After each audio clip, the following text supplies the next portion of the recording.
আপনারা ঘরে থাকা শুধু অল্প উপকরণ দিয়ে তৈরি করে ফেলতে পারবেন দোকানের স্বাদে সন্দেশ।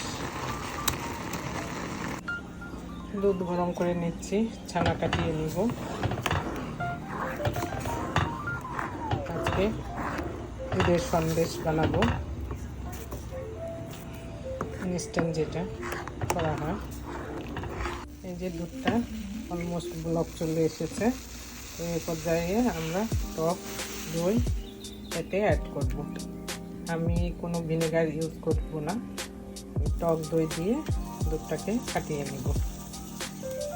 কারণ আমার কাছে টক দই দিয়ে যেটা ছানা কাটা হয় সেটা মিষ্টি অনেক সফট হয়, আর আমার কাছে টক দই দিয়ে ছানা কাটা মিষ্টি বেশি পছন্দ। একটু জাল দিলে দুধটা ছানা কেটে যাবে। দেখুন উপরে ছানা কেটে অলমোস্ট হয়ে আসছে। 2 মিনিট জাল দিলে এটা হয়ে যায়, টক দই দিয়ে ছানা কেটে যায়। এই যে দেখুন পুরো দইটা মিলে দিয়ে ছানা কেটে গেছে। এখন আমরা পানিটা ঝরিয়ে নিব। ছানা পানিটা সব ফেলে দিয়েছি, এখন চিনি অ্যাড করছি।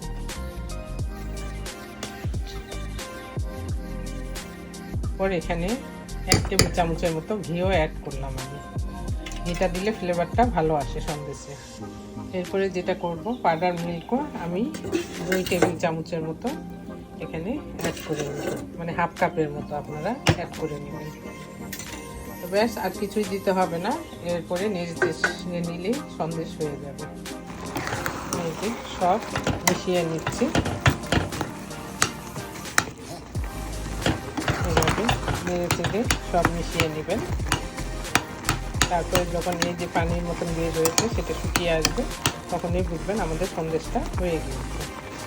দেখুন ভিউয়ার্স, দেখতে কতটা লোভনীয় মনে হচ্ছে, খেতেও তেমনই লোভনীয়।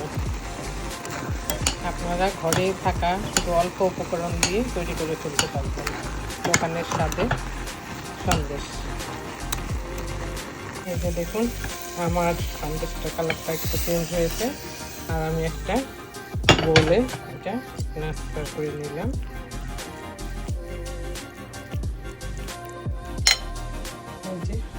এই যে নিয়ে নিয়েছি, আর উপর থেকে একটু পিস্তাশো ছিটিয়ে দেব গুঁড়া করে।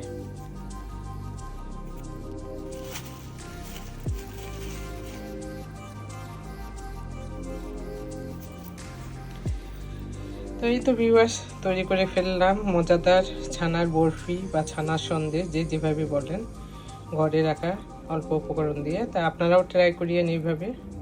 আশা করি আপনাদেরও ভালো লাগবে। আর আমার চ্যানেলটা অবশ্যই লাইক, কমেন্ট আর ফলো দিয়ে যাবেন। আল্লাহ হাফেজ।